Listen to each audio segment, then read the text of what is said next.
Welcome to Pavithra Laptop Care.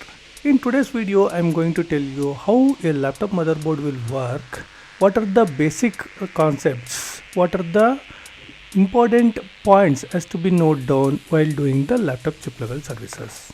Okay, let us begin. This is the top portion of the laptop motherboard and here is the bottom portion. Here is the major terms as to be noted down while doing the laptop chip level services. Number 1 is voltage, second current, third one is power and fourth one is circuits. So let us start what are these terms, what it means. Voltage is nothing but a force to move the electrons in a circuit. Current, the flow of electrons in a circuit. Power is nothing but the combination of force applied to move the electrons in a circuit. Circuits are the most important thing in any electrical and electronic devices because using these circuits only we can flow the electrons using a force and we can get the appropriate output. Okay.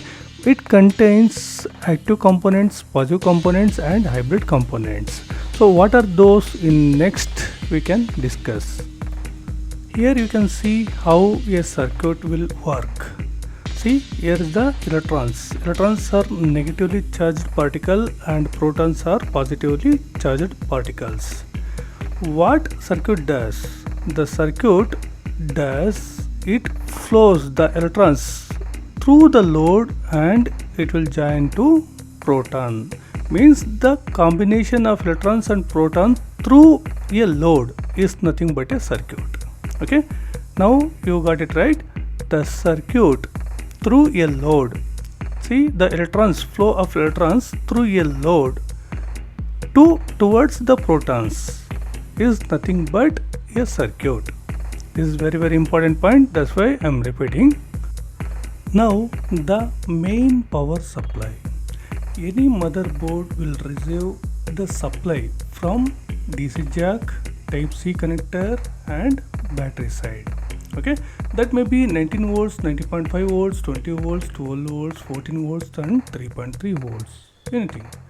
Why the main supply is required? The supply is in the form of the voltage. The current flow will work in only one circuit, the complete circuit. Okay, if the circuit is complete, then only current will pass. So to obtain that current, to obtain the proper output, the current will be depend. It means the current depends on the output which we required. Okay, now you got my point, right? The input, the source will come from DC jack, type C and battery. Now the main supply entered in the motherboard, right? So the main supply is not required to all circuits. Some of the circuits required very less voltages. How we will get the less voltages? See, the main supply is 19 or 20 or it may be 12 or whatever it may be. But some circuits, as I told, it's very less required. To convert that, the main voltage to the sub voltage. To convert, we need the help of the other circuits like voltage divider, PWM circuits and DC to DC converters. Here are some examples of PWM circuits. See, here is the main supply. The main supply 20 volts, 19.5 or 19 or some other 17 volts or 14 volts will convert to the help of PWM circuits, or it's a 0.6 volts, 0.9 volts, 1.0 volts, 1.2 volts, 2.5 volts, 3.3 volts, 5 volts and so on. The most important part of any motherboard is smart chip. What are those? The smart chips are embedded control, PCH, processor, Think Engine in Lenovo series. Now, what these chips will do? The main chips will use the PWM sections voltages and it will communicate with each other. Using this communication, it will create a power sequence. Using the signals or using the appropriate voltage, the output we will get, the motherboard will get the appropriate output. The smart chips will work as per the power states. Those are G3 to G0, S5, S4, S3 and S0 states. Motherboard to motherboard, there will be a slight variation in PWM section voltages. So according to this particular motherboard, here is the S5 and S4 status voltages are 1.0 volts prime, 1.8 volts prime, 3 volts always, 3 volts VLP, 3 volts always DSW, 3 volts always PCH, 5 volts always and RTC cell. S3 stage is nothing but RAM voltage stage. It's a 1.2 volts DDR, 2.5 volts memory.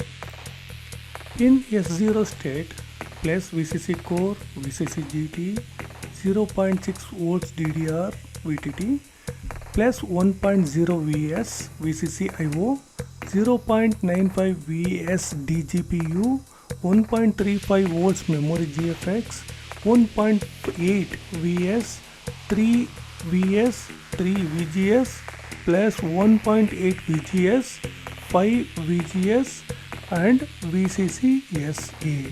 These are the main voltages to work the motherboard, means the voltages in between the smart chips. Now the communication signals part. See, when we get the 3 volts always easy, then battery, IO, charger and type C, these all will communicate to each other. When plus 3 volts always PCH, 3 volts VS and 3 VGS will come, then RAM, graphics, thermal, processor, touchpad, these all the sections will communicate with each other.